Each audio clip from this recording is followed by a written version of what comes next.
Amadakyapi, Nick Tilson Amachapi, Chanteo Washtenape Chuzapolo. You are listening to Land Back for the People. And this is your host, Nick Tilson, coming at you right here from Miniluzaha, aka Rapid City, here in the HeSapa, the Black Hills, in Osheti Shakoe lands, in the homelands of my community and of my people. This is one show in one episode that I'm very excited to talk about. We're going to talk about land back in the Black Hills, in the He Sapa LANDBACK work taking place here amongst the people. Since the very beginning of us launching our land back campaign here at Indian Collective, and at the same time catalyzing the land back movement nationally and internationally, the Black Hills has always been a cornerstone for us. It's been a backbone of part of our work because we have launched this work from doing it from the place of having had fought for this land for generations. And the battle for the Black Hills is one of the longest legal battles over land in the American judicial system. It has been going on for over 100 years. And today, that battle continues. You know, in 1980, a Supreme Court ruled that, in fact, the stealing of the Black Hills was one of the most gross violations of the Constitution in history. And they ruled that because Article 6 of the U.S. Constitution states that treaties are the supreme law of the land. And therefore, the violation of the Treaty of 1868 and the stealing of the Black Hills was in fact a violation of the U.S. Constitution, and the taking was in fact illegal.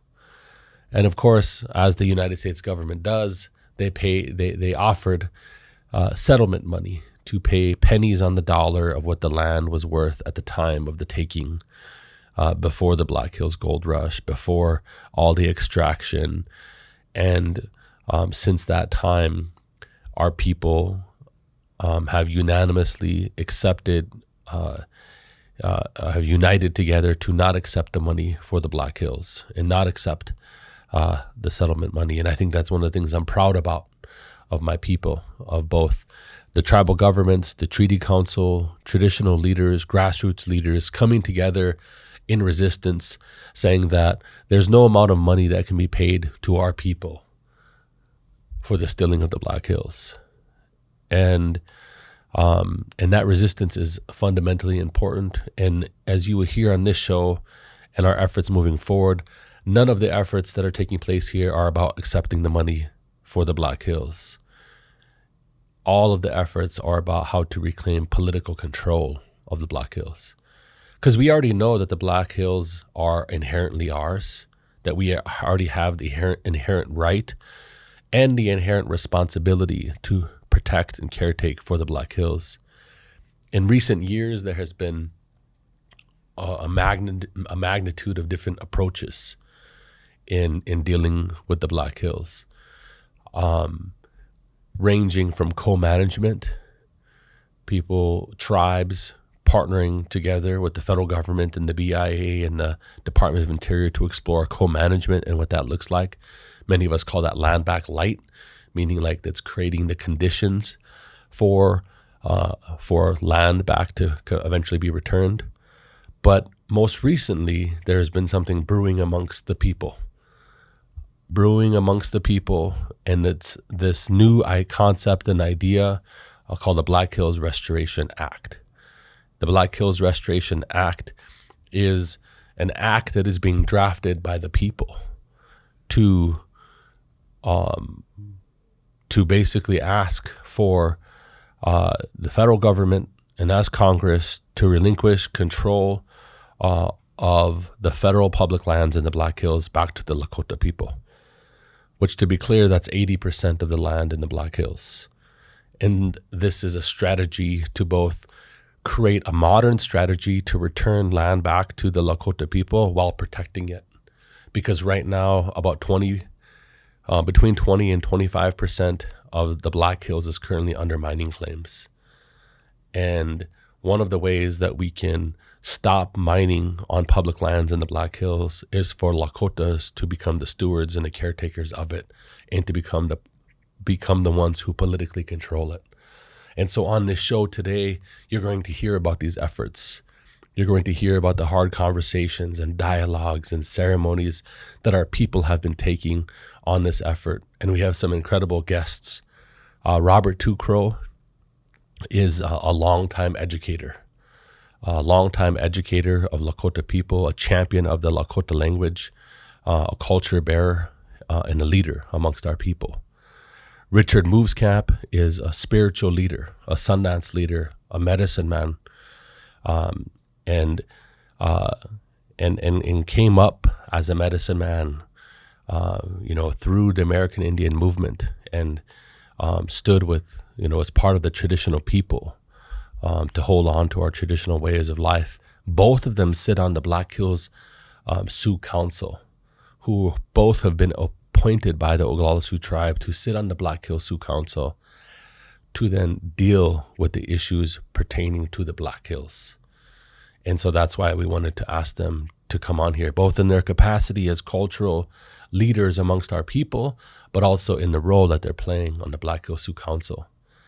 We have our president and CEO, Wizipan Little Elk, Garriott, who has an awesome perspective of both having a perspective of doing work on the ground in his community on Rosebud in Sichongu territory, but also a unique perspective having had worked for 2 presidential administrations, both through the White House and through the Department of Interior, in understanding how to navigate land back situations and scenarios in dealing with the federal government.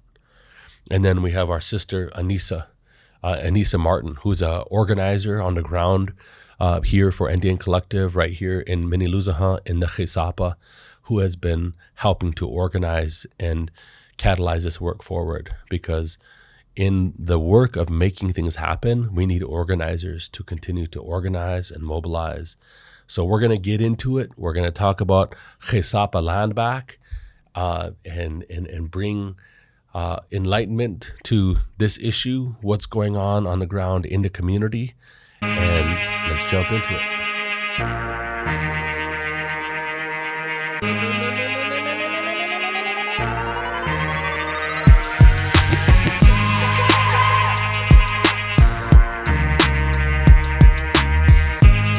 Good to have everybody here on LANDBACK for the People.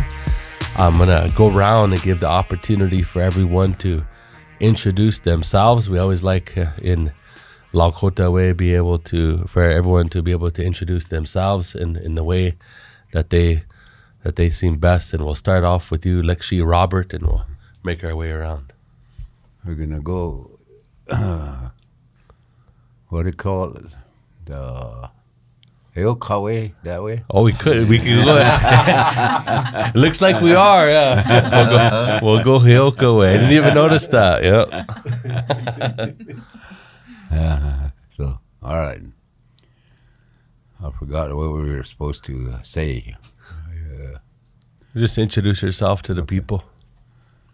Hello, people. I'm Robert Tucro. I'm from Wakpamni Lake, originally Kyle, South Dakota. I lived with my grandma and grandpa along the No Flesh Creek. That's where I grew up, and I went to school at many places, Pine Ridge, Little Wound, and I did a couple of years at Tahoe County, then back to Pine Ridge. So I'm well assimilated. Even with the Sichongos over at Tahoe County, too.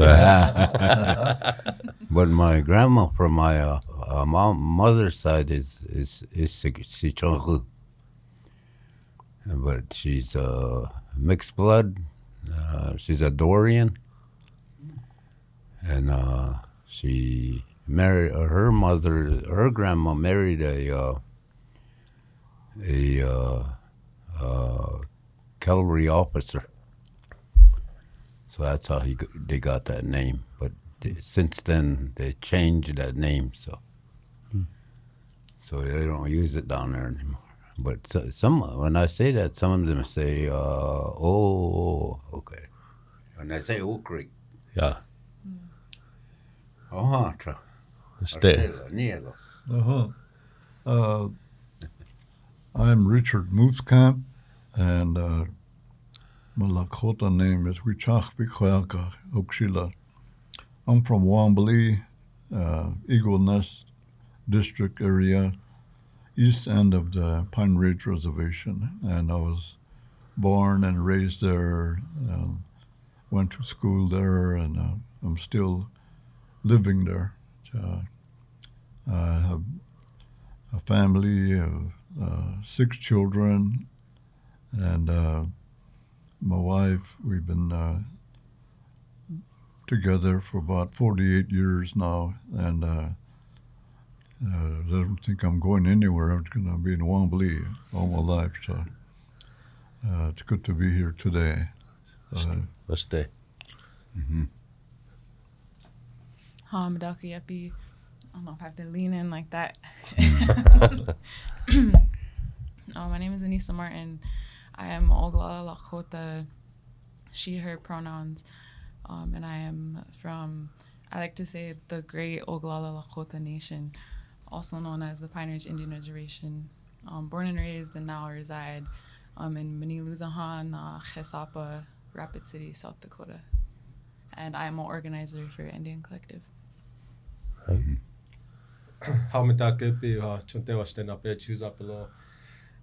name is, greet everyone with a good heart.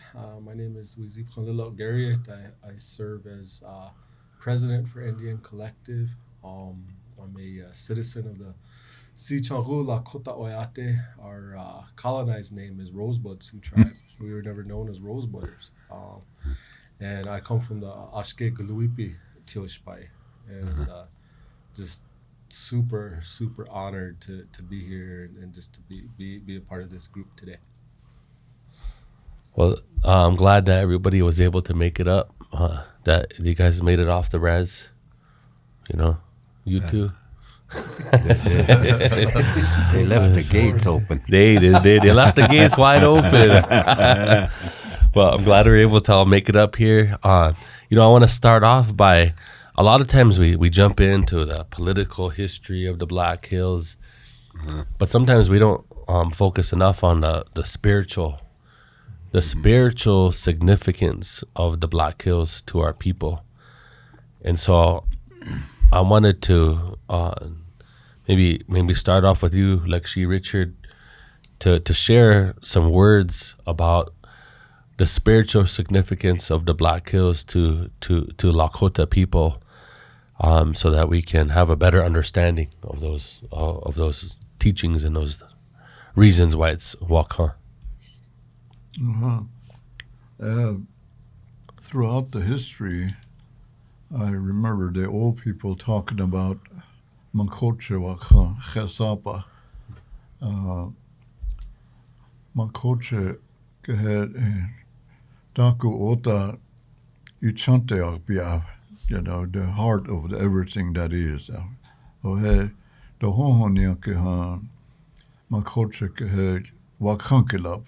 They consider that land sacred and a place of prayer. The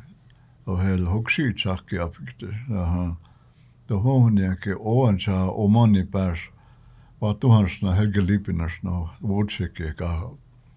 It's our center of the Lakota Nation, and along with the other tribes too, or allies, we come back here to basically pray for many years. The stories about certain parts of the Black Hills, HeSapa, Iyankarab Nish, Mantho Tipila Ayanish, had many points to it. Ever since we can remember going back, Makoche, that's the home base. It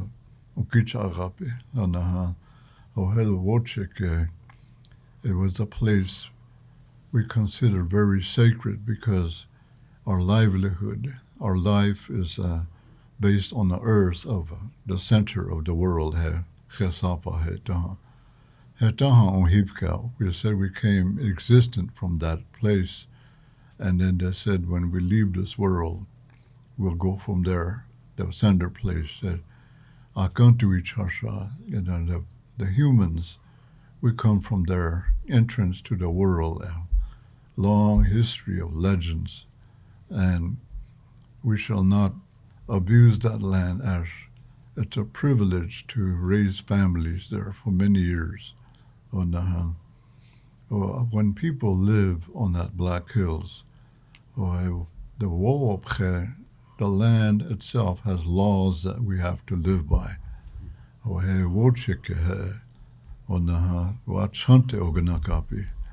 The heart of keeping the generosity and compassion. And the laws that came there were passed down from generation to generation. Now, even before the Europeans arrived, we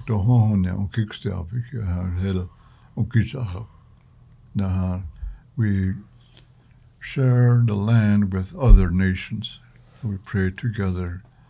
Throughout the area, many tribes come there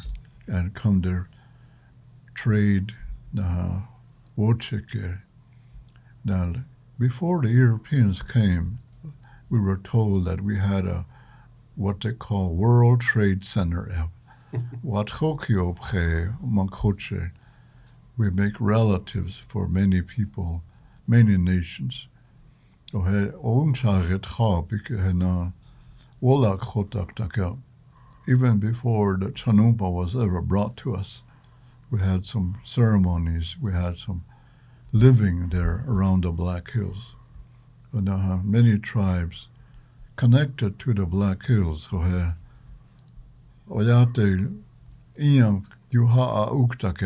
told us that carrying the stone, we gather a part of that Black Hills.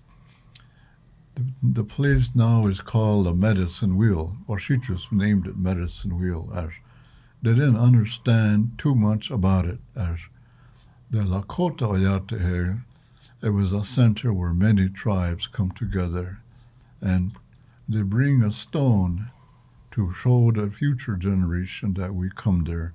And therefore, in the years, generation to generation, a circle was made there. They call it Medicine Wheel. That was a symbol of many tribes coming together to pray and trade and exchange fellowship. Lakota Gahab. Ohechel Uhan Makochek Daku Ota Ikwak Pejuta, our medicine and our livelihood of praise. Even the water is very sacred to us. When we lived around there, harmony, the balance of ring relationship, it's a kinship with all living things that is. Daku akan ni umpi nashkashka umpik uhana wotakwik takap. We're related to a relationship with the horse, the buffalo, elk, and the winged nation. And Amakoche, every living thing, we were taught that we're related to them. We understand through teachings that we don't live there forever. We're going to go back to the earth. As while we're there, we have a duty to take care of that Makoche and to be respectful. Done the hundreds of years, we network with other tribes. We first heard about the government coming to the territory. We never seen Washichu before. We call them Haska Oyate. We don't call them Washichu. The Haska Oyate, Tramila Haska, the soldiers and the government. The message we receive from the tribes is Igloyapo Oyate Upaloya. There's a people coming. meaning that the government, the colonies that came, it was a nation of greed with a lesser god. Mila hanska tawo khigloha upina tawo abwakha oyate wichayuta konimkrishna chauka. They're going to make us disappear, move us away from our holy land. Their nation of greed and a lesser god will dominate everything around you. Nithawa chink you tokshak taloel. Now you nithak it tokshak taloel. They're going to change the living of the humans, and they're going to take the consciousness of our oyate and take us our connection away from the Black Hills. As if you stay with the teachings, you will continue. The torch, the land will pass on to generations. The gold that was considered this nation of greed was the God. They don't believe in the God that we do. We believe in Creator Akantanka. It came into the world, destroyed everything, all humans, not only native people, but all living around there. Now we are conditioned to have no choice to participate, cooperate with the lesser God to live and raise our families here. As what still stayed the same is Mankoche, HeSapa. We were taught that we have no choice to rebel or protest, to stand against the dominant culture to take away the land. To put the nation of God, the greed, the lesser God in front of us and say, we'll give this to you in place of the land. As we heard what our ancestors still said and echoed into our consciousness, we were instructed not to take the money, to take the gold. We've always knew there was gold in the Black Hills, but we respected as a thing, an object, to repair things that are broken, to repair things that are needed to be fixed. But we never use it as a value of passing through the world, buying your way through. So our ancestors already knew there was gold, but they didn't bother it. Only use it as a tool to break things from the pots and the broken items that we receive from trade. We never put it into our consciousness that we never said it was a God. That was the story of the Black Hills. Our people protest for generations ever since it came. Geronimo, Crazy Horse, all of the history of our Oyate, they rebel against that so that we have to stand up defend our homeland. And we're continuing that today. We have no choice. That's our compel. We have to. They had their day, and now we have ours. The 7 generations, we have to make sure that they listen to the elders to keep the Holy Land.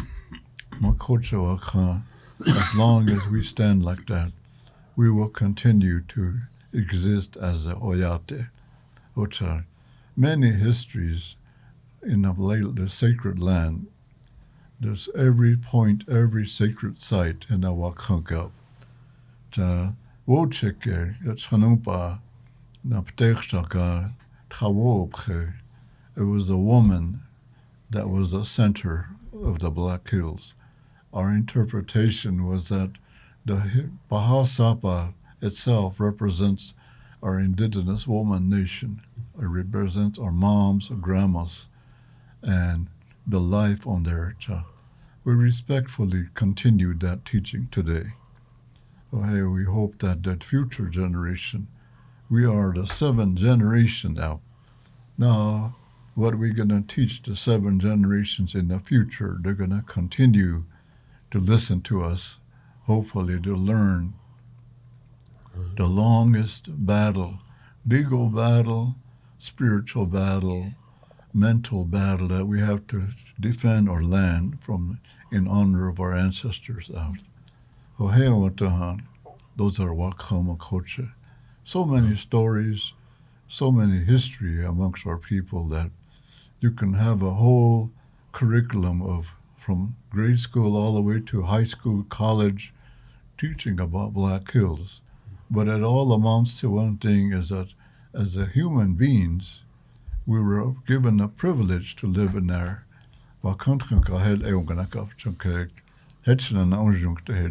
We still have to stand there and do the best we can. Many people lost their loved ones, lost their future, freedom. There's a long battle as it has to continue. That's what message I want to share with the people there. Stelo.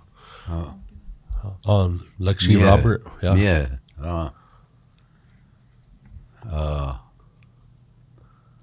I'm 77 years old. And I'm kind of a rookie with the Black Hills. The geographical area, I know there's a lot of roads through it. There's a lot of capitalism. A lot of things that don't include us. So there's a lot of stuff that Lakota Oyate have in common with the Black Hills or HeSapa. And a lot of times some call it a mystery. But to understand the Black Hills and what it has to offer as opportunities or privileges, or to honor the geographic situation, So according to the symbols that we have and the artwork that I see and the books that I read, my grandmother's grandfathers, they talked about Black Hills, but they told me not to tell anybody anything. So, so I don't do that. So I put these things into context of what I think they are. So if I compare it to today, we have word sovereignty. Oyate igiluhapi.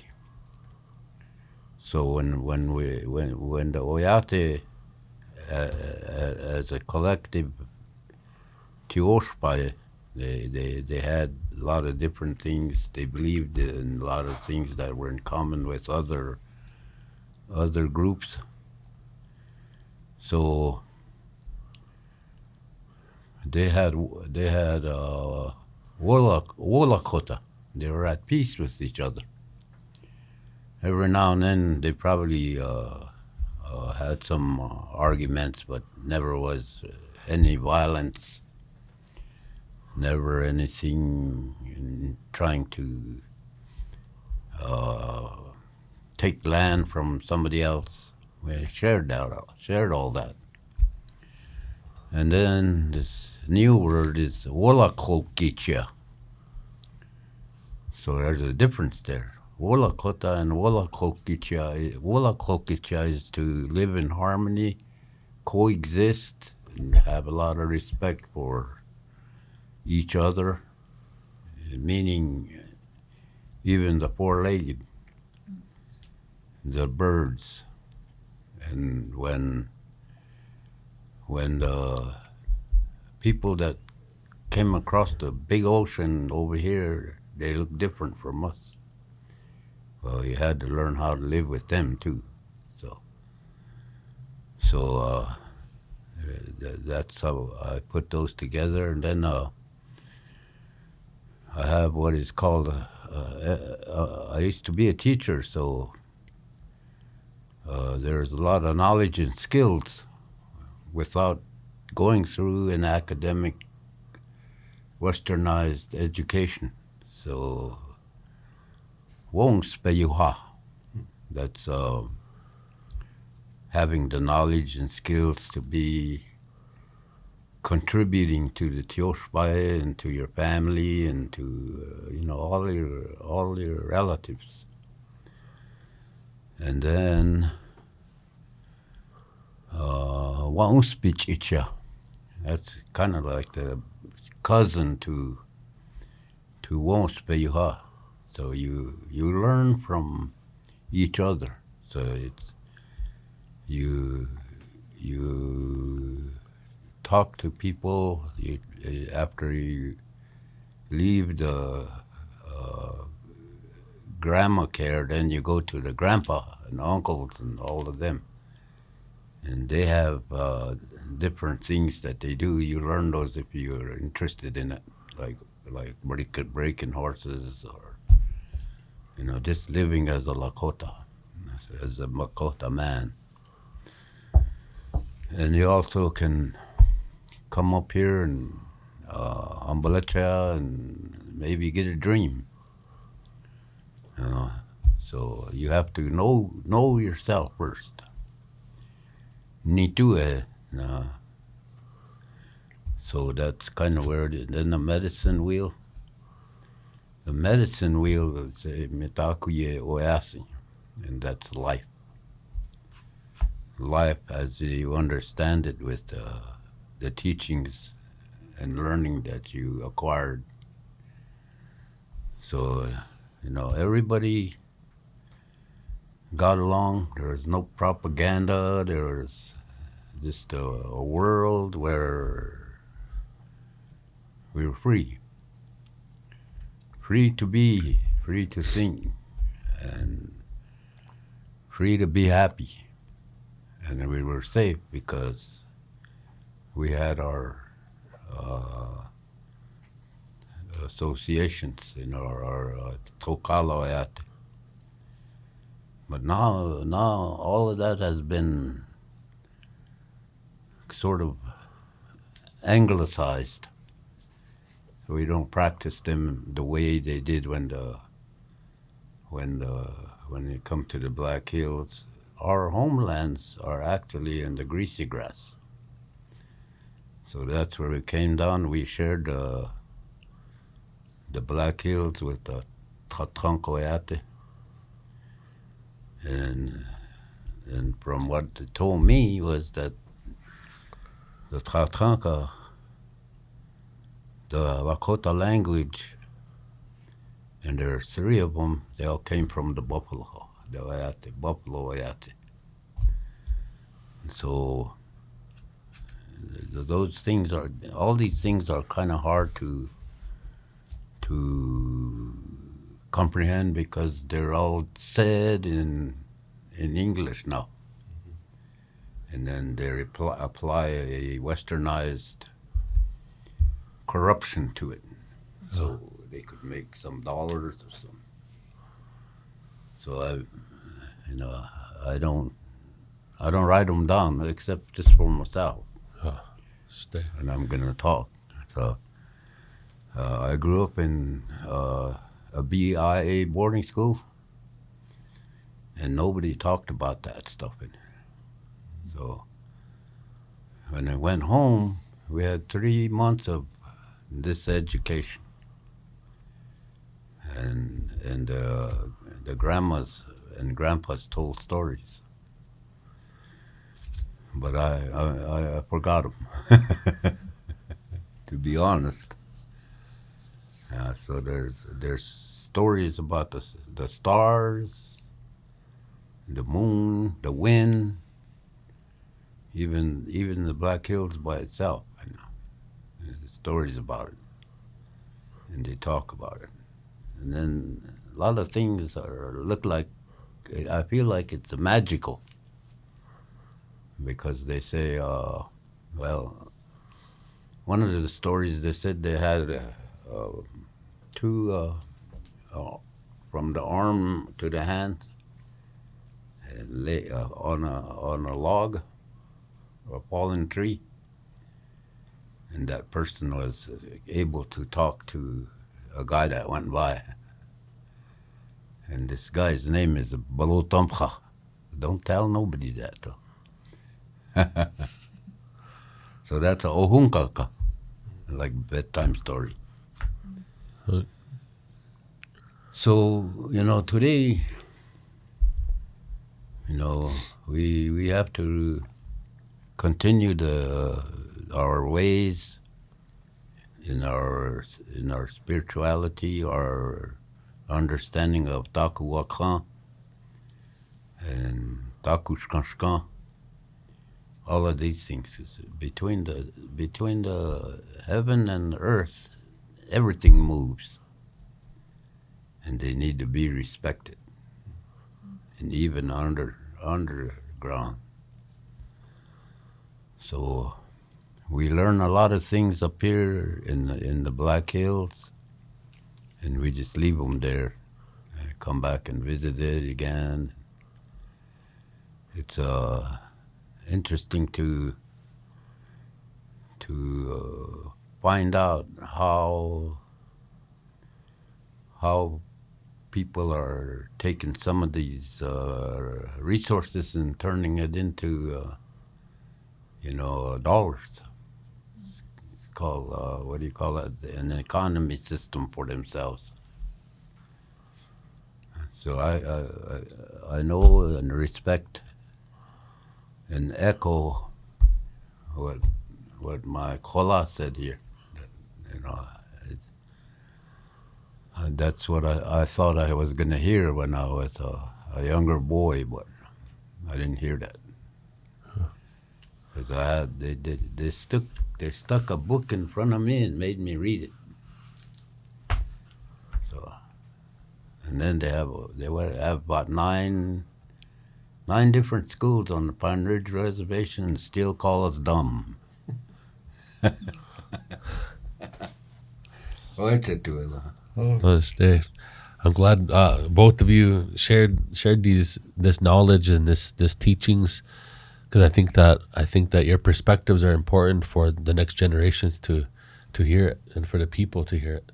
Uh-huh. A lot of times these things, maybe sometimes if we go to a meeting, maybe sometimes we heard these things, or we maybe heard some of these things at a ceremony, but when it comes to the wider people, a lot of times people don't hear these things. So I want to thank you both for sharing those things, and we'll take a short break, and we'll come right back to.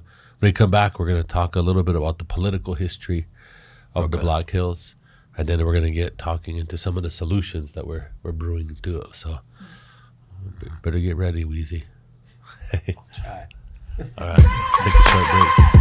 In case you missed it, 2024 was a big year for Indian Collective. To share some exciting victories and stories, we recently published our 2024 Impact Report, Working for the People. In this report, you can learn about how we trained more than 200 people in 15 Indigenous communities in nonviolent direct action and organized for the successful release of Lekshi Leonard Peltier.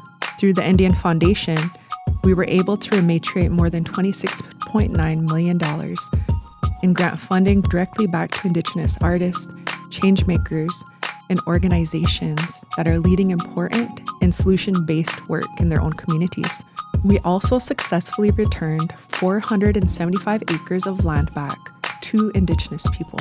Since it began, Indian Fund closed 12 loans that led to the development of 7 safe and affordable housing units, created 815 jobs, and supported land back wins across 5 different projects. You could read all about these victories and more in our 2024 Impact Report, Working for the People, on our website, and the link is in the description below. All right, so we're back here at Land Back for the People. We're talking about He Sapa LANDBACK and the struggle and the fight for the Black Hills. We went over the spiritual, cultural significance of the Black Hills. It's a sometimes little known fact, and sometimes a more wide known fact, that the battle for the Black Hills is one of the longest legal battles over land in the history of the American judicial system. And there's a long legal and political history of the Black Hills. And so I have to turn to my brother Weezy here. You know, he went off to school and he got all the degrees, and he went to Yale even, and he worked for the president and for Secretary of Interior. but also did this work in his home community down in Sichongu territory too. So he has a lot of unique perspectives. But I wanted to give you an opportunity to kind of briefly for our audience to share some of the arc of the political and legal history of the battle for the Black Hills. For sure. I was always told, all these laws are made by, Wichashaska, that they're human laws, and that Wolpche always governs the natural law. And the history and everything that is around HeSapa is governed by Wolpche, and that was talked a little bit about earlier. And when we look at who we are as Lakota people, and we've been here since time immemorial, since prehistory. There was a time when we were on the land, and then because of the cleansing, we had to go underneath into the earth, and then we came out, and where we came out and where we emerged was from Wind Cave in the Black Hills, and us and the Tchatchanka that was mentioned earlier are one and the same, and so our being, our DNA, everything is tied here in the Black Hills, and so in the late 1700s, when we first started to encounter non-Indians and the colonizers, white people, coming to this land is when we had to start preparing. And there were those prophecies that were talked about a little bit earlier about what was going to happen and what we were going to have to do. And the first kind of big event was what was called Red Cloud's War. And the United States up in Canada was pushing towards Oregon and the West Coast. And they were coming through. They were building a railroad. They were splitting up and dividing the buffalo herds, bringing sickness and disease, driving all the wild game away, and causing a lot of mayhem as they were moving forward. And so Red Cloud and others in the 1850s then started to wage a war to stop the railroad. And they won. The United States came to the Lakota Oyate, to the Lakota people, and asked for peace. And so that was the Treaty of 1851. And that was the first treaty between the two sovereigns, the Lakota Oyate, we call it Great Sioux Nation, and the United States. And that first treaty is really important because it was an acknowledgement that we were sovereign, that we were a sovereign people. You cannot sign a treaty unless it's between two sovereigns. That's what it means. It's a contract. And of course, the United States, again, began to break its law and, continued to come onto our lands without our permission. And it was a little bit of a reprieve because the United States fought a civil war amongst itself. And I think it's always important to remember these guys fought a war on whether you could own a human or not. They fought a war over whether one human could own another human. And coming out of the Civil War, the United States was in a very weakened economic position, and they were war weary from fighting the Civil War. And so they again wanted to sign a peace treaty with us because we were pushing back. And that was the Treaty of 1868. The United States felt that it was cheaper and easier to sign peace treaties than to try to continue to wage war to just kill us all.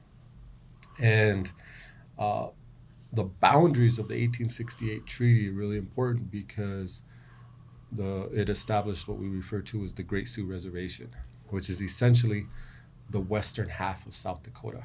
That is our homeland. That entire western half of South Dakota, from the Missouri River all the way to the Black Hills.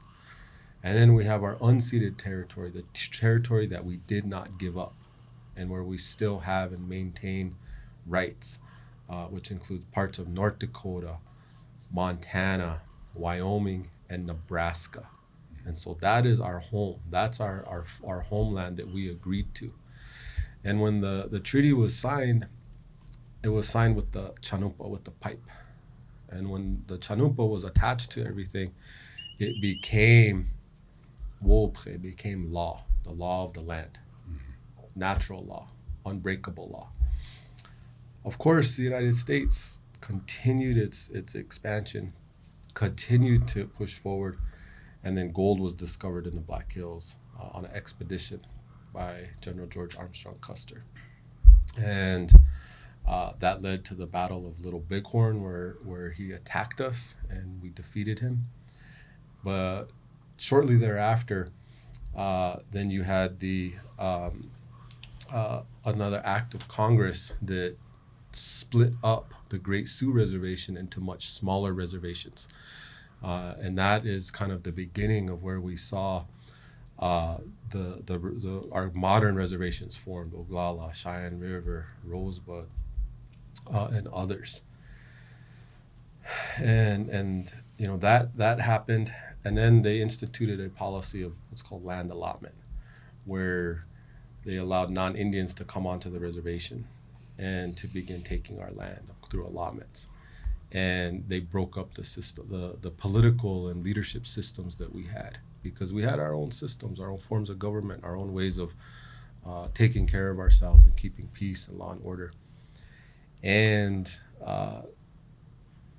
they instituted government rule by the BIA agents, by the superintendents, and they ruled with an iron fist and punished anyone who would resist, right? And that included, you know, Sitting Bull. He resist. He didn't want to live under that law, so they killed him. And the reservations continued to get smaller. We lost more and more of our land. By then, the buffalo were completely almost went extinct. They almost killed them to extinction. And they instituted the boarding schools and took all of our children, held them hostage, and instituted that acculturation process that was talked about earlier. That's where they formally did it, to change the mind and the way we thought, and to take our language, culture, spirituality away. And so we went into the early reservation period. And then one of the things that was also included in the 1868 treaty is that they said that one of the provisions was that any alteration required the 3/4 consent of the adult males. Today we would consider that to be a vote of 75% of our people would have to vote to change it. And every time they broke the law, that consent was never given by our people. We never have ever given that consent. Then in 1934, you had the Indian Reorganization Act, which recognized tribal governments, but it also introduced a Western way of governing. And we call that IRA governments that were introduced. And different reservations adopted different similar forms of government based on the Indian Reorganization Act governments. And that is what we see today. That's where our current tribal governments come from. Mm-hmm. At the same time, those were never done, and it was never done according to our traditional laws. And our traditional laws continue and have always continued and will continue. And so that's kind of part of the dynamics. Mm-hmm.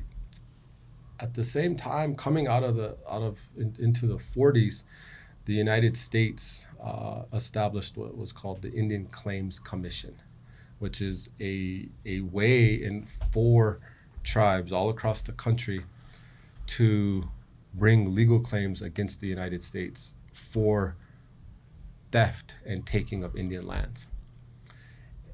The issue with the Indian Claims Commission is that when it was established, the only redress that it ever provided was monetary compensation. The only award that a court could make was to give money and never to be able to actually give the land back.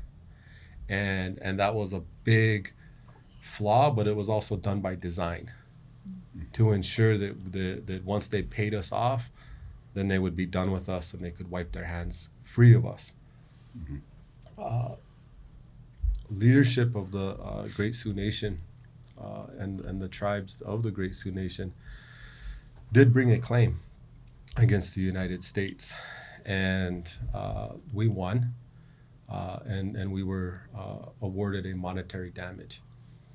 The lawyers at the time said that, and it was basically pennies on the dollar. It wasn't because the award was for the value of the land when it was taken. It did not include interest. And so another claim was brought, and that went to the Supreme Court. And that's the 1980 decision that many of us talk about and refer to say that this was we won our case in 1980. And it was that 1980 decision that said that we were entitled to interest. And so a fund was established. And it's called the Black Hills Trust Fund, held by the United States. But our leaders said, how can we sell our home? How can we sell our heart? We could never do that. We heard the prophecies that we would never to do that. And so that claim was rejected, and the tribes have never accepted the money and never will accept the money. And so now we're, since 1980, for 45 years, we've been in this situation where we have a paper win in the Supreme Court, but we don't have our land. And we've been in a political battle ever since. There was an effort shortly thereafter to pursue legislation that would return the federal land in the Black Hills. And we know that as the Bradley Bill. And there were some good things about it, and there were some bad things about it. And ultimately, we as Lakota people did not pursue that, and said that we shouldn't do that. But that idea that we need and have to get the Black Hills back has never left us. And so that's what I grew up with, and have tried to dedicate as much as I can in my life towards that. And here we are today with that fight. Yeah, I appreciate all that background. I think it's really telling, because sometimes you can't really separate the history of the battle for the Black Hills to also all the things that were being done to take power away from our people, to separate us from our identity, from our culture, to politically try to dismantle us as a people, because all of that was happening at the same time, while this was happening.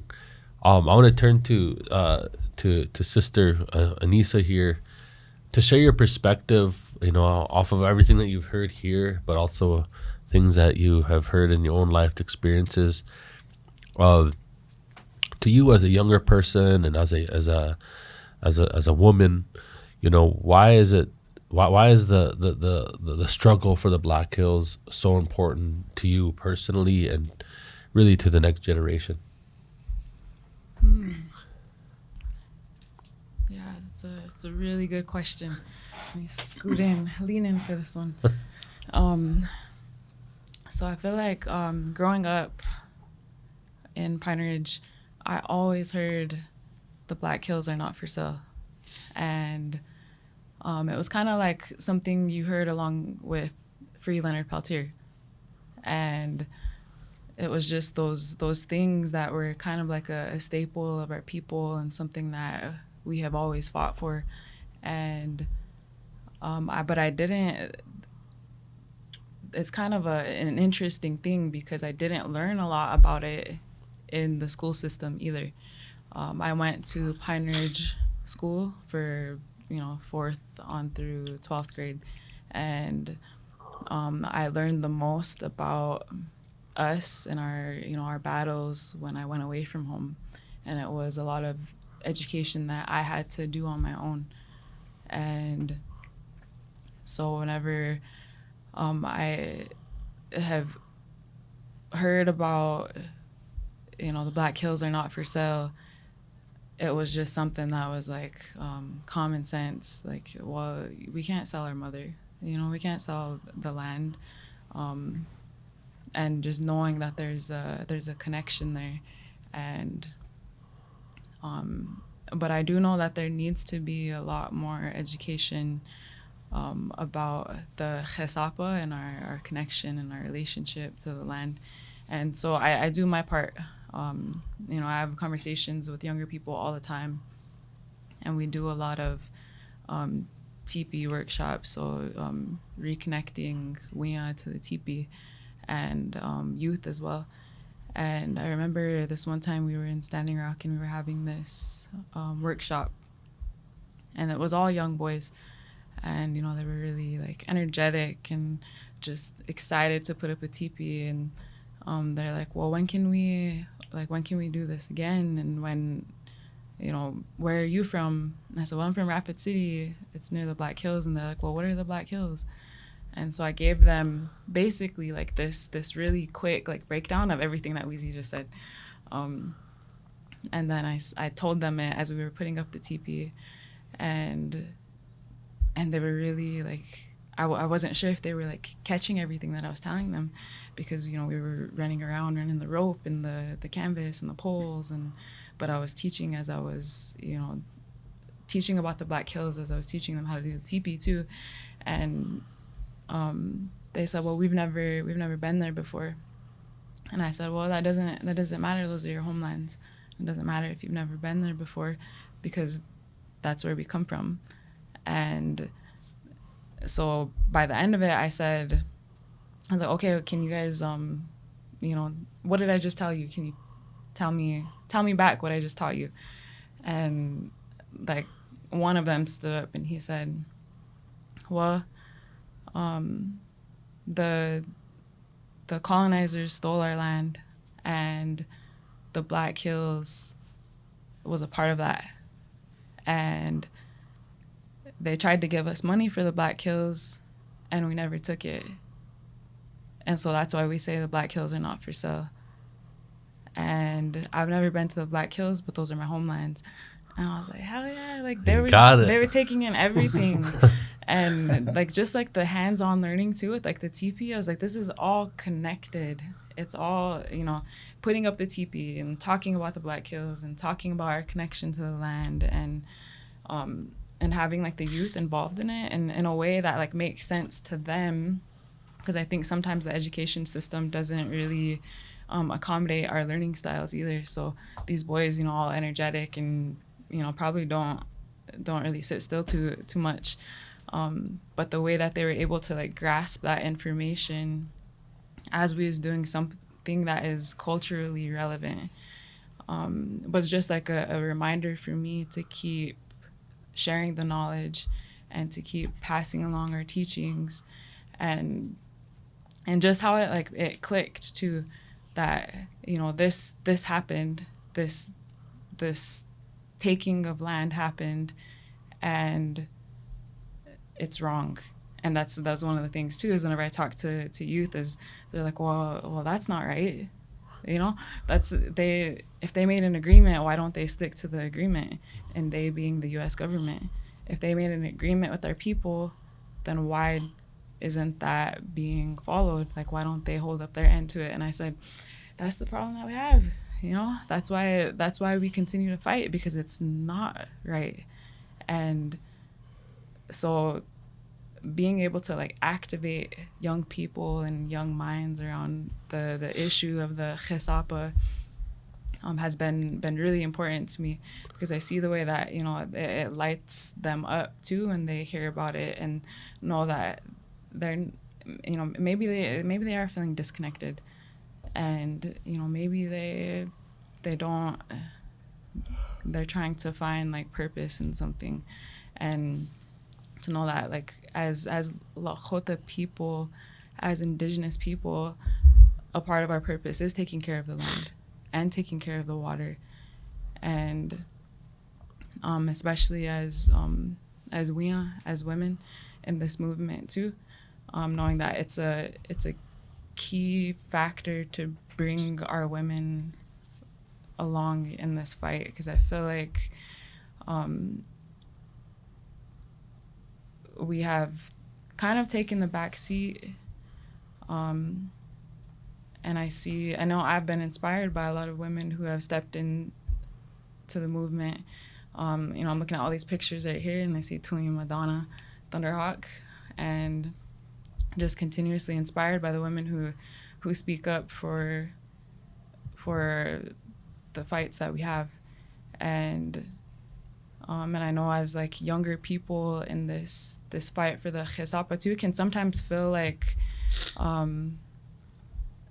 it's like this like massive thing, because I know I was stepping into this too, like Gaka Robert was saying, like, you feel like a rookie in this. Like I feel like I don't know if you feel like a rookie, I don't know what that makes me, because you've been doing this 77 years, and so I'm continuously learning. And so I know, like, when I'm in spaces like this where there's so much knowledge that I'm just trying to like take everything in and so that I can pass it on too.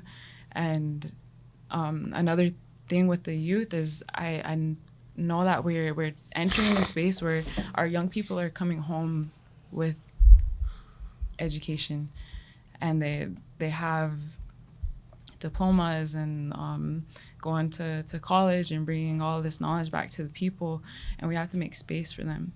And so I know, like, within this space of fighting for the Black Hills, we have done that with some of the efforts that we have picked up. So yeah, that's just one thing that I see as a battle too, is as a young person, who has received education, making sure that there's space for them to come home to pick up this fight too. We was at one of the Black Hill strategy sessions, and I remember it was Tony, Sissy Goodhouse, and Lexi Cedric Goodhouse. We were getting ready to do a report back for the Education and Outreach Committee for the Sacred HeSapa Restoration Act, and we were handing over the mic to them, and we said, all right, Tony, Lexi, like, here you go, can you present and do the report back? And then they said, like, no, we've, like, you guys have it. Like, it's, you guys have all the knowledge, and, it's your turn. And I took that in, and I was thinking, like, like, that's really, like, symbolic of this whole, like, fight for the HeSapa, is that, like, our older generation is, they're getting older, and our generation, we have to step in to carry along that fight.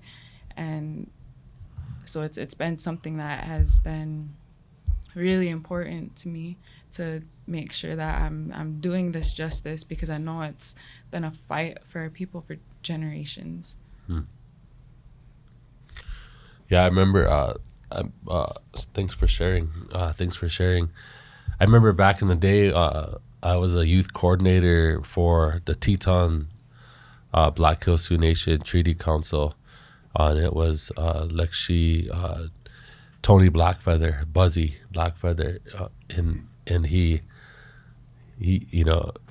felt his position was that within the United States political system, that all of the avenues and remedies, that existed within the American political system were exhausted as it related to the Black Hills.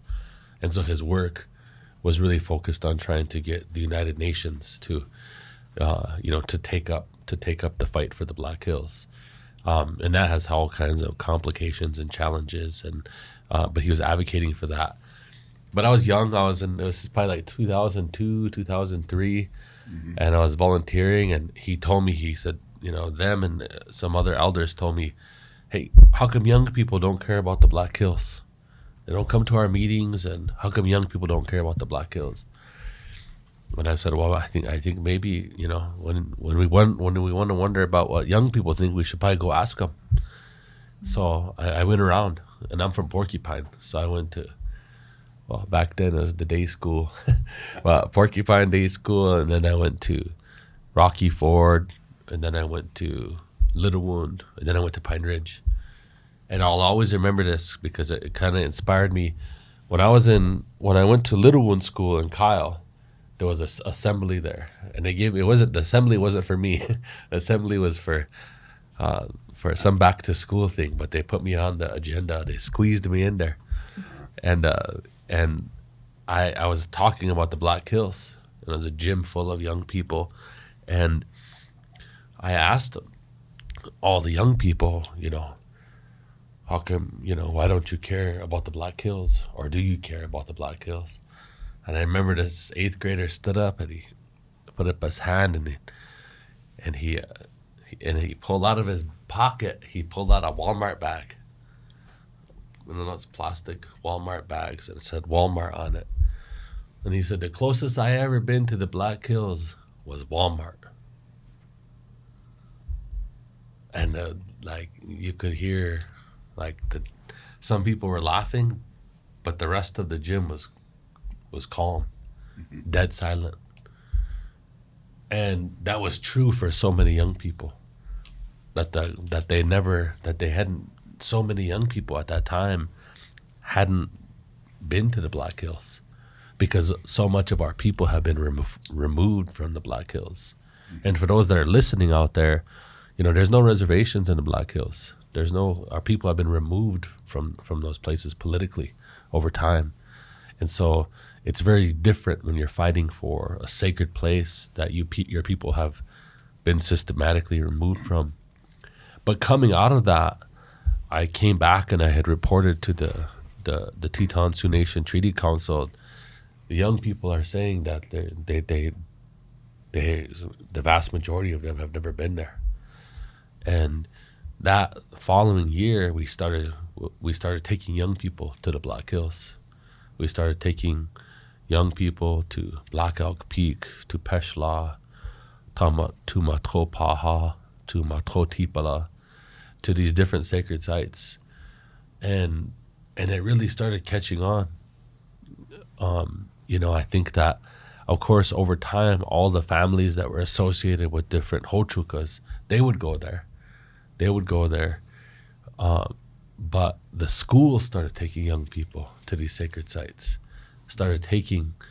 and I think that started creating a consciousness too, over time. And I like that that's continuing. Now you go to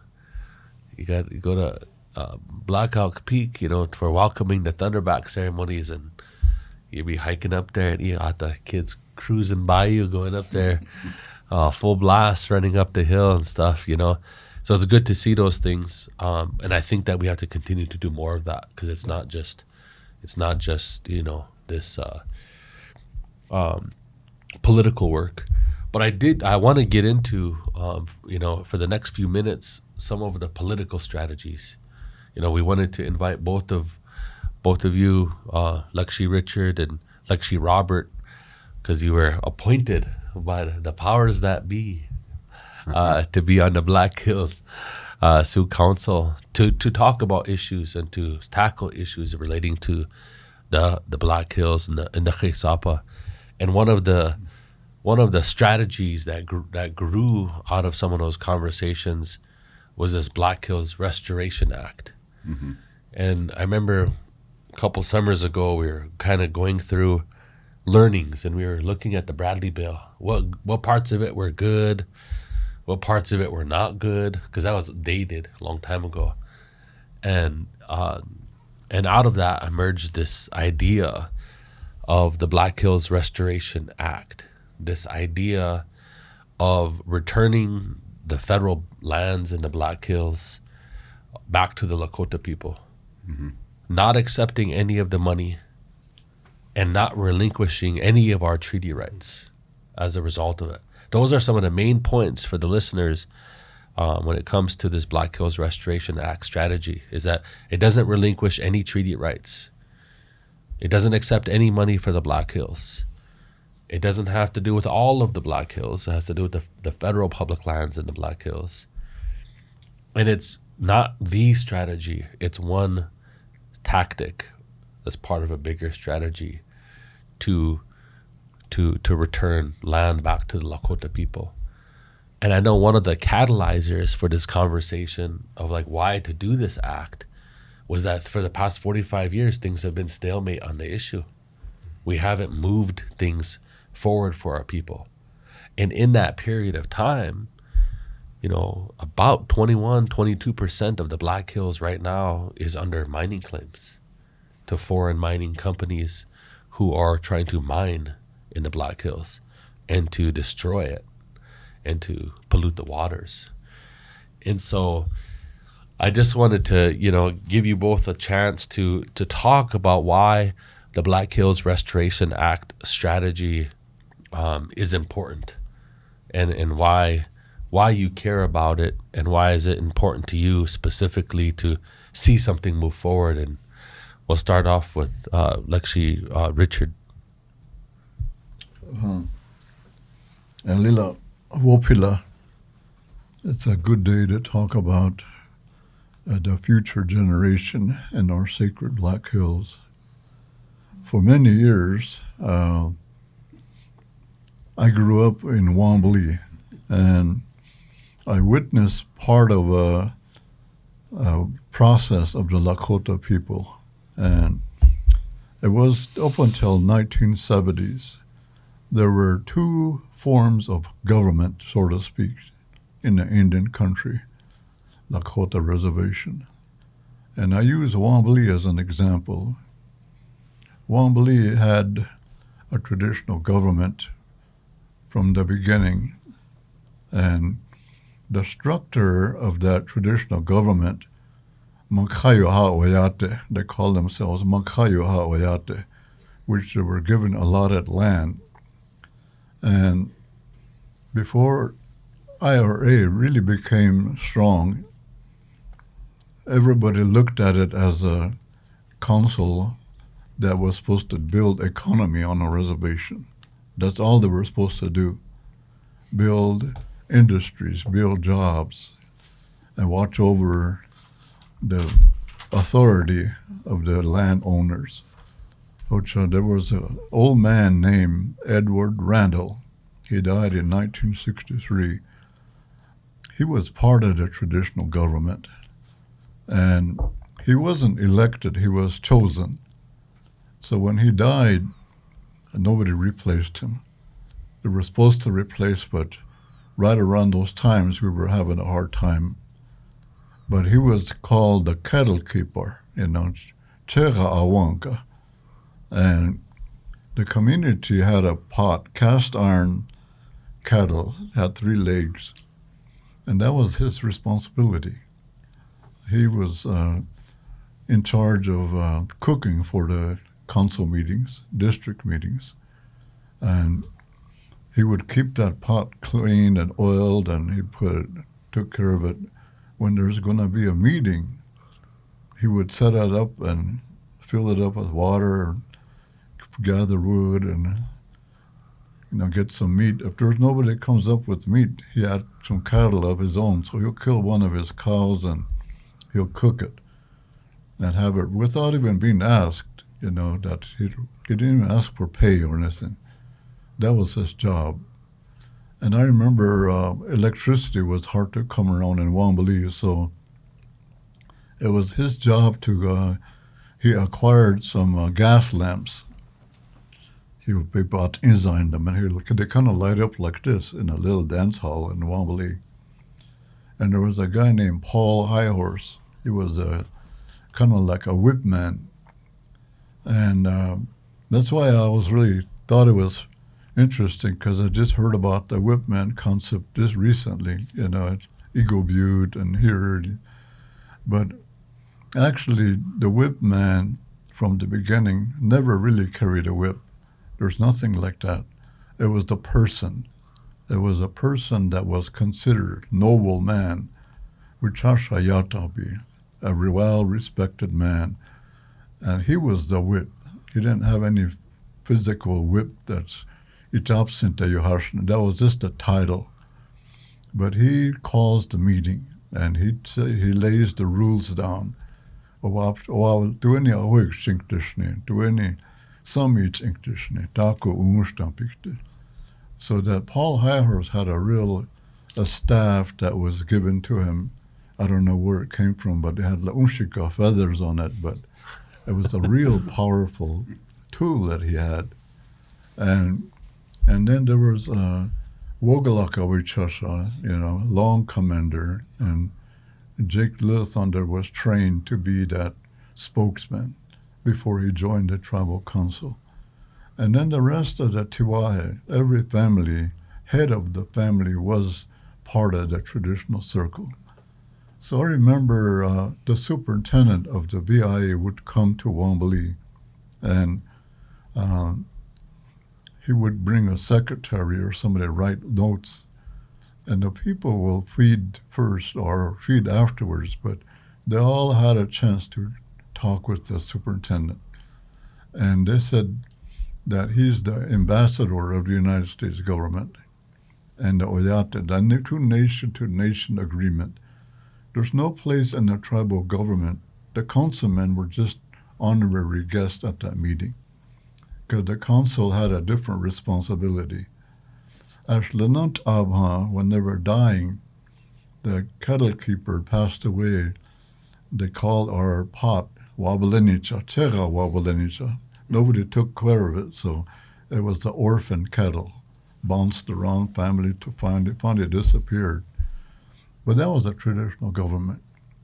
They were the ones that had the authority to determine the legislation. They were the ones, the authority that has something to do, talk about Black Hills and our land. They are the supreme being with the government-to-government relationship. As Hanut Abhan, the responsibility fell on the tribal government. And now the tribal government, back then we were told it is a branch of the United States government. They are paid by federal government salary to Ocha. For an example, if Trump gets up one morning and decides to, by the stroke of the pen, do away with tribal governments, the councilmen will lose their salary. Nobody's going to be paid on that. The council will fall apart. Our enrollment numbers will disappear. We have to figure out somehow how we're going to prove that we are Lakota, because the number that we carry that justify us as being members is going to be gone. That's a government thing. Which the strategy for the Black Hills, and we have to, our way of life didn't go away. It just sat there because we didn't use it.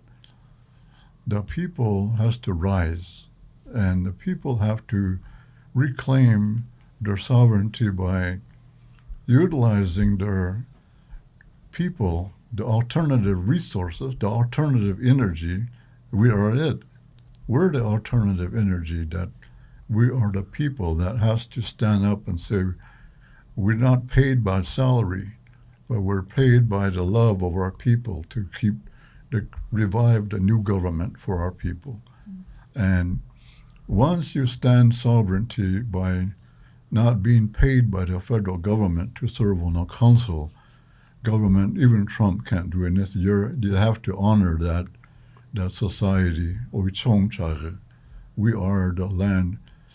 Now, with this government coming alive, that's our strategy, how we're going to survive. Every day there's strategies about land disappearing, taking the Black Hills, doing away with tribal government, cutting the federal funding. They want to make us believe that we are unable to continue to function as a nation. And we believed them. We believed them for a long time. We looked at the world based on our inabilities. We believed that we are not worthy anymore. We're gone. But it's not true. We are still here. And if we put together and ask the tribal government to step back a little bit, let the people do the work, the federal lands that we're trying to give to the Lakotas, we should have a Lakota nation's capital built on our federal land someplace. They said we own fresh land. Now, I don't know if the tribe is going to have to define if the tribe, what is the tribe? Is it the people or is it the tribal government? Now, if it's the tribal government, and if they do away with tribal governments, all the ownership of the things that considered controlled by IRA is going to go back into the United States government. All the land that said it's tribal land, if we don't put our names on there, that's going to go back to the tribal government. Our reservations are going to be really small. It's a termination. So this decision based on what the organization here is doing and the people, all we have to do is give the power back to the people. Now, figure out some way we can save our people. And that's a really a clear define that our livelihood is just sleeping right now. Our people that took care of it died, but it's the younger generation that has revived the traditional government. It's not hard. It's just sitting there. Mm-hmm. Build a nation capital out of federal money, but private money, a capital that represents Ocheti Shakoi, and build a school that's our own. We have 9 schools on the reservation, but they're not Lakota schools. They're government schools. They just gave us the contract allowing our people to serve on the boards and allowing our people to work there. But the policies and the accreditations, the government still owns them. Somehow they still control everything. But if we form somewhere an indigenous accreditation team and have our own policies, we talked about sweats and the ceremonies, if there were a curriculum and create an Indian model school, that's reclaiming our sovereignty. Now we can say we are a sovereign nation. We need to establish our own enrollment system in our Black Hills or one of these colleges not controlled by the government, where we can cooperate with them, transfer our enrollment status into this. Makalal said, you got ancestries. That's the enrollment of our sovereign nation. Our enrollment numbers that are controlled by the tribe or the BIA, that can disappear anytime. We'll be really stuck. They'll have a hard time saying, I come from that family. So we got some work to do here, but it's important work. So that's what I just wanted to. Our spirituality, everybody has the power. For a long time, our ancestors decided we're going to hide our spiritual people, and we put names on the front line that are going to play the role of the medicine men. But the real medicine people that were hidden stayed like that, and then they disappeared. It was the women.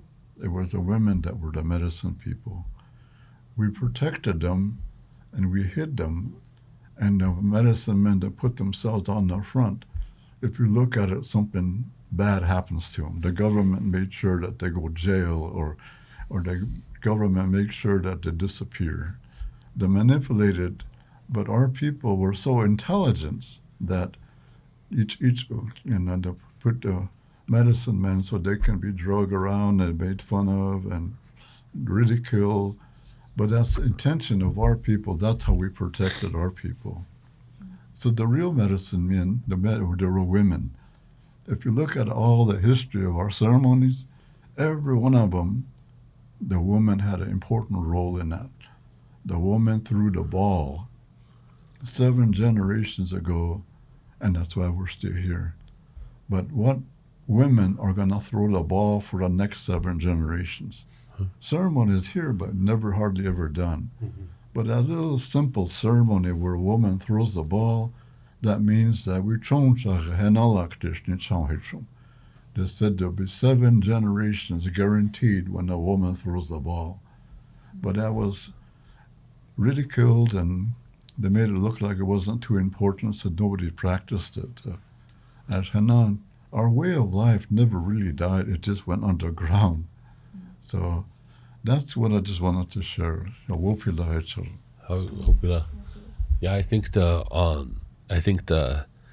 the struggle for the Black Hills and even this effort in the Black Hills Restoration Act, it's hand in hand with putting back governance for our people.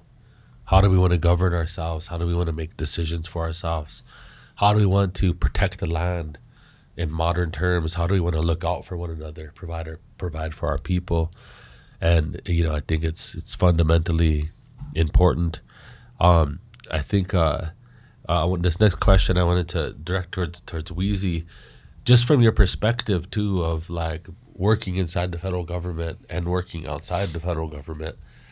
How important is it to have a political strategy like the Black Hills Restoration Act that goes alongside with all these things that like she was talking about too? Like how important is it to have a political strategy for us to be able to move the dial on an issue like the Black Hills for our people? I think it's incredibly important. And I wanted to just mention one thing, that in the Black Hills Restoration Act, one of the things is that it doesn't put that land into trust with the United States. It doesn't go into trust, for the benefit of the Great Sioux Nation. What it does is it puts it in what's called restricted fee. And what that means is it still has the powers of a government land, but ultimately the title is recognized as being within the Great Sioux Nation. And so that's one of the things that the legislation does. To your question, Nick, is very early on, you had this thing that happened that I'd never seen in my lifetime and never heard before, where you had essentially the treaty councils and the IRA government came together, and everyone agreed that we have to get the Black Hills back. And there was a letter signed by the IRA government and by the treaty council side by side. And that letter was sent to the Biden administration. And there never has been an official response. And that communication between nations goes beyond and outlives any one administration. It's because the nation, no matter who's in control, the nation still exists. And so that is an unanswered request by the Great Sioux Nation to the United States. And the request was to meet and to talk and to discuss the return of the Black Hills. And that has gone unanswered. In order to move the United States, I think what happened, what that letter represented, has to continue, because the United States is only going to work with IRA tribal governments. That's just what they do. But the power lies, as like she said, with the people. Ultimately, that's where the power lies. And so it takes both in order to direct and tell our IRA elected representatives what to do and how to move forward. And the United States is good at divide and conquer. First thing they're going to say is did you get resolutions from each one of the tribes? Well, one tribe didn't sign on to it, so you guys are not united.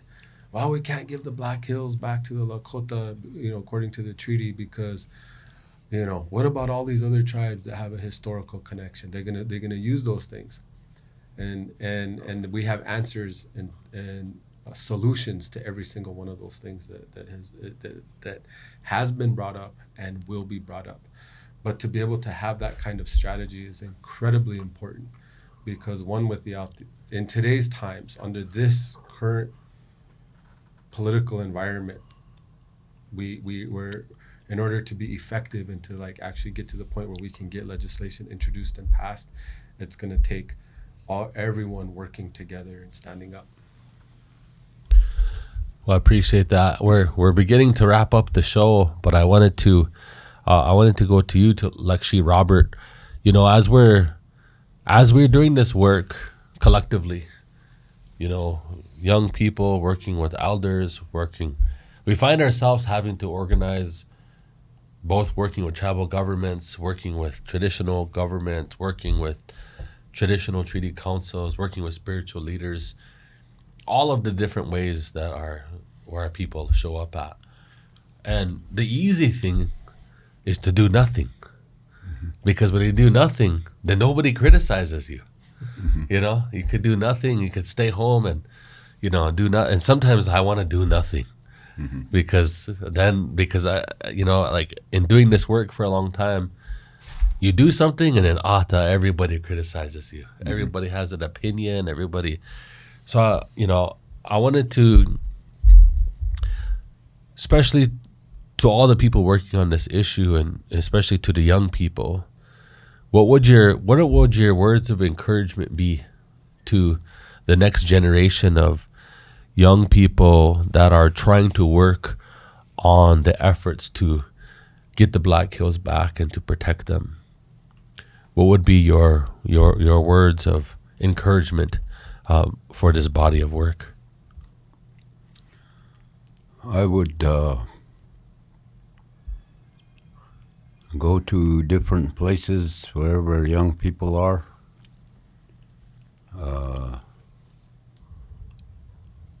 And express this idea that, you know, HeSapa ki iotanki lapi na taku chtagalawapi. Okay. That means the Black Hills is important to the Ocheti Shakoi, and this one that says taku chtagalawapi, it means they already own it and they're gonna keep it. Yeah. So all of these policies that are sort of tearing down this thought is in English. It don't belong to the Oyate. But that's impossible too, because all our schools are using the English language to teach a common curriculum.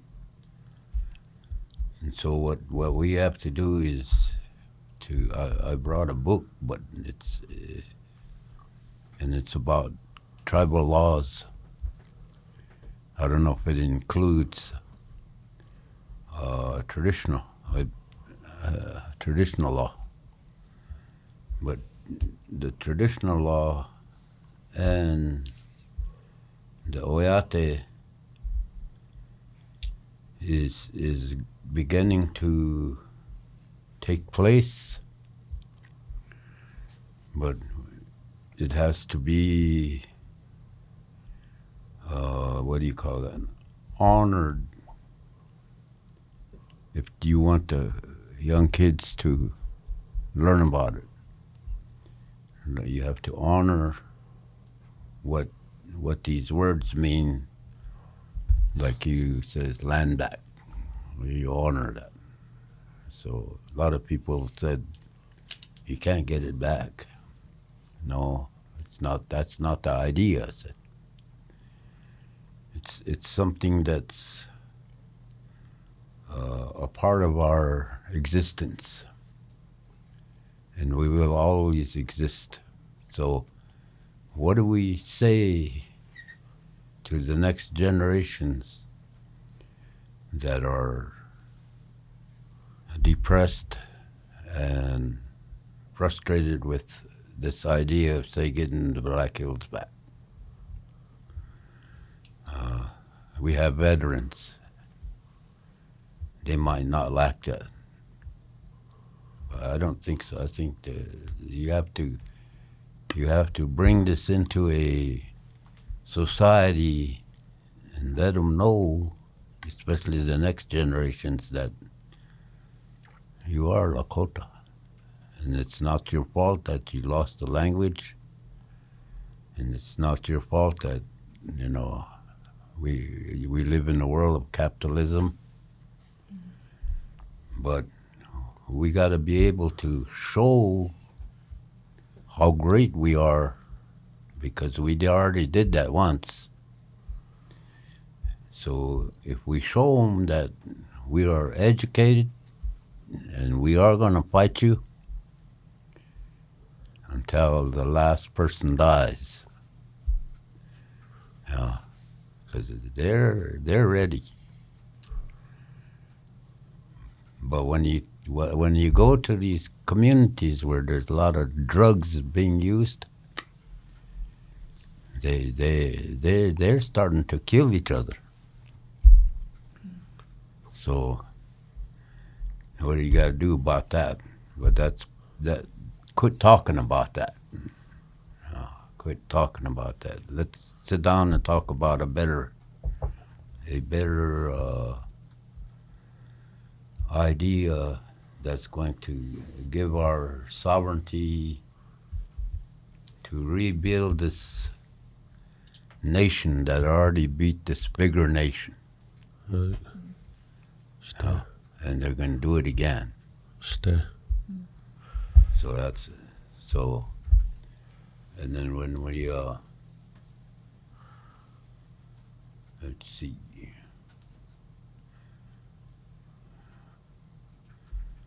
When we bring these people out, then there's the Tokalas. And you got to get them to talk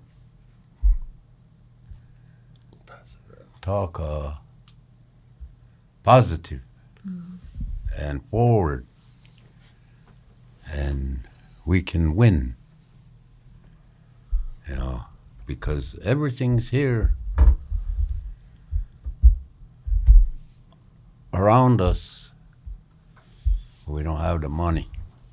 It's the only thing we don't have. So to me, taking that article you're talking about, I thought that was good to use to raise capital. So you were doing that, but you get a lot of criticism. A lot of people, they want to try it. They want to take you to court. They want to take you to federal court. They want to take you to Supreme Court.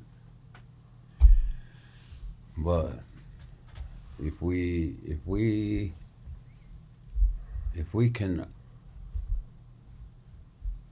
untie ourselves from this IRA government and the federal government, then I think we can have a conversation, a good conversation with, you know, people like you guys. You're young now, so. America is a big country, doesn't belong to them,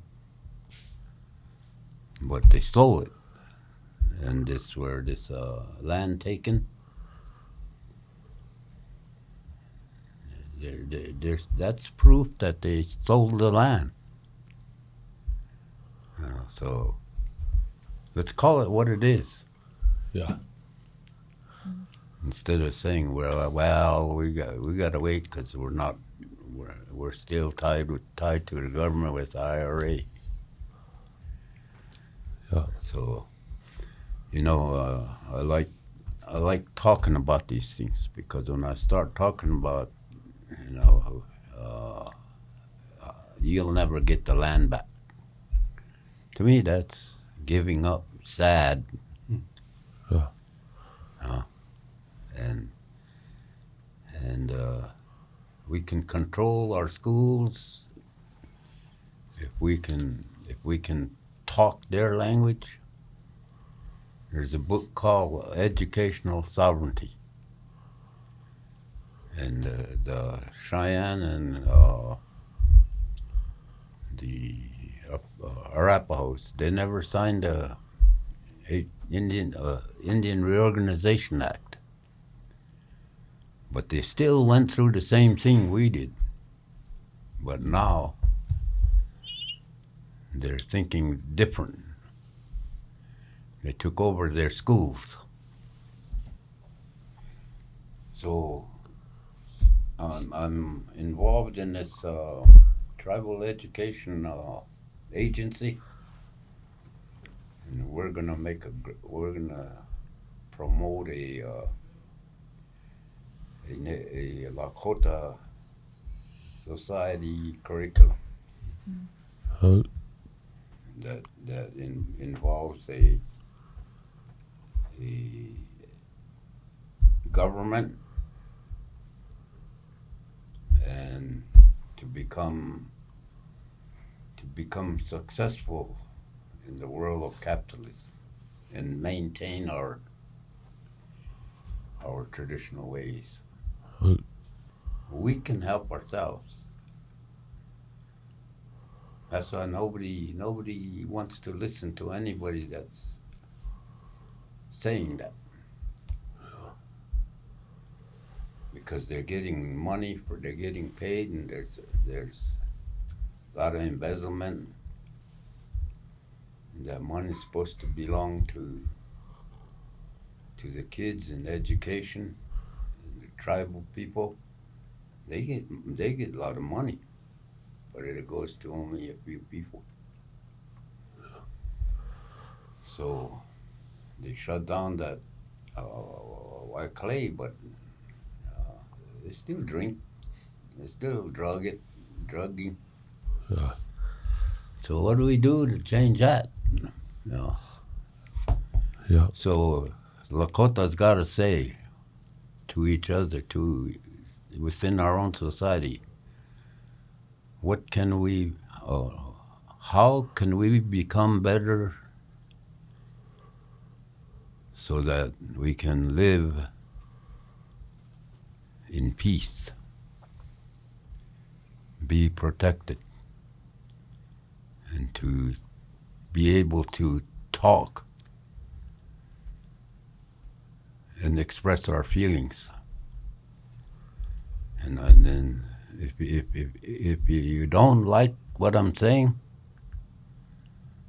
you could still stay here, but that's what we're gonna do. You have no choice. So that's what I'm thinking. Well, we're gonna get ready to wrap up the show here. I always like to end the show, or at least one point during the show.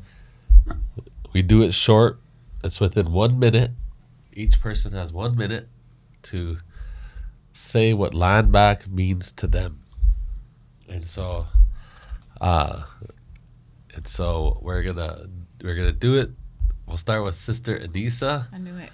You felt like I was gonna call on you. Don't make eye contact. It's the short version of what land back means to you personally, and then we'll go to.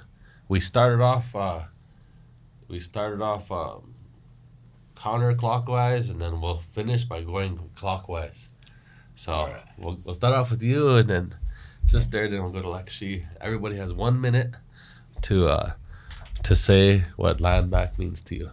All right, the speed round. Okay, so for me, land back is a responsibility. A responsibility for not only to fight for the land, not only to carry on the fight for our ancestors and our elders, but a responsibility to the land and to the water as a relative and as the original caretakers of the land. And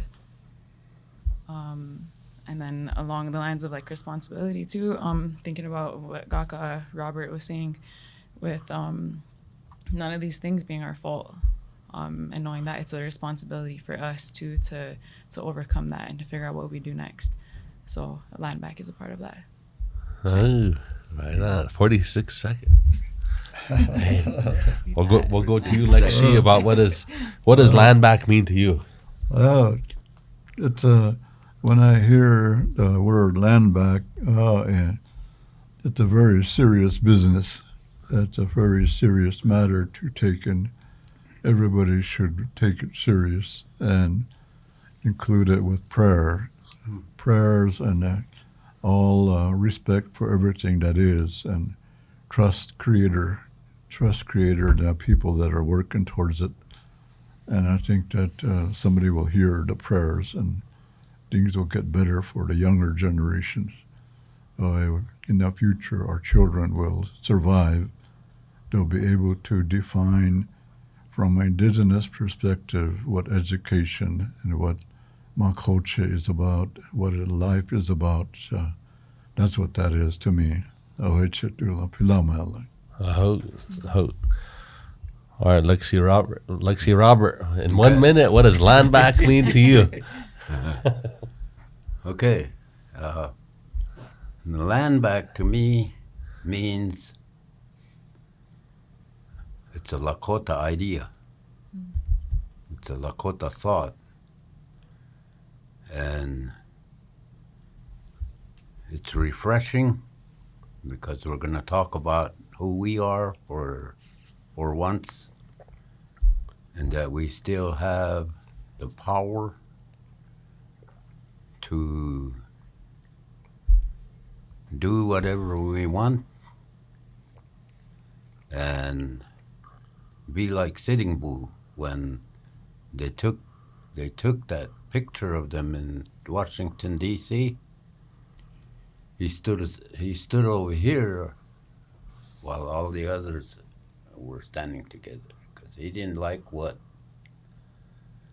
they were talking about when they took that delegation to Washington. So that's what land back means to me. All right, Weezy. Land back. About a decade ago, our family, me and my wife and our kids, we decided to do the Star Journey. And the Star Journey, many of our big sacred sites in the Black Hills are connected to star constellations.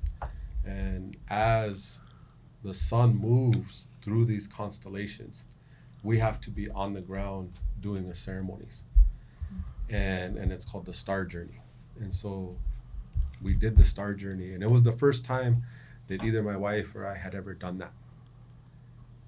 And when we did that, everything in our life changed.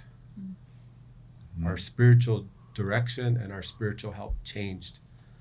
And she was given duties and I was given duties. And after that, I had a vision on that my next phase of work was going to involve land. And so land back is about reconnecting spiritually to the land and to the stars.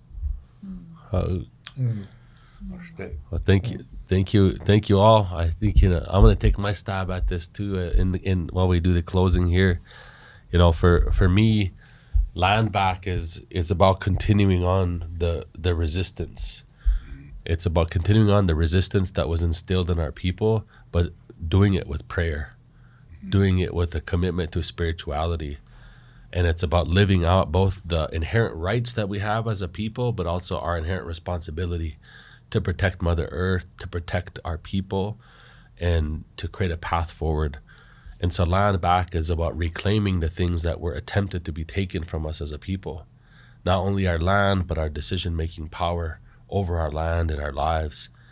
And it's about casting a stone in the pond to future generations to show that they're worthy, that they matter, that through land back we can reclaim who we are and reclaim our land and our inherent right and responsibility as a people. So for me, that's what land back is and continues to mean. And we'll take this time now to wrap up the show.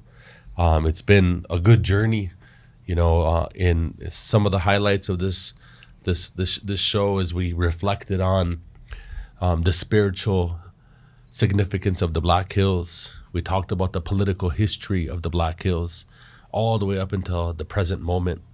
We talked about the strategy in the Black Hills Restoration Act that is being written by the people, not written by legislators, but by the Oyate, by the people. And even the act of doing that is reclaiming our power, and drafting something that would return the federal public lands in the Black Hills, but also recognizing that as we propose a political strategy, that we have to continue to rebuilding our traditional governments and our ways of making decisions with one another as a people. Anissa reminded us that we must continue to engage young people at all levels of this work. We need to continue to make sure that young people are continuing to have access to the land and access to the ceremonies, that it's not good enough to just have meetings and political conversations. We need to have spiritual ones, and we need to be on the land, stewarding the land, reconnecting the people to the land. And that we have to remember that in the political times that we're in, that we didn't lose our whole spirituality. We didn't lose our traditional government. Like she reminded us that it went underground for a while. And that part of Land Back and part of this effort for the HeSapa is bringing that back to life. Bringing that back to life and making that live amongst the people. And we can't forget that we're sovereign and the role that education has to play in our future moving forward as a people. And so there's many things that we tackled and that we discussed into today's show, but that this effort is ongoing, that the battle for the Black Hills is continuing, and that it's continuing, and it's a multi-generational effort. And it's not just a human effort, but the ancestors and the spirits are guiding this effort too. And that the winged and the four-legged and all of the walks of life across the Mokoche, they want to see these good things happen because it's coming from the intention of doing something good for the earth and for the people.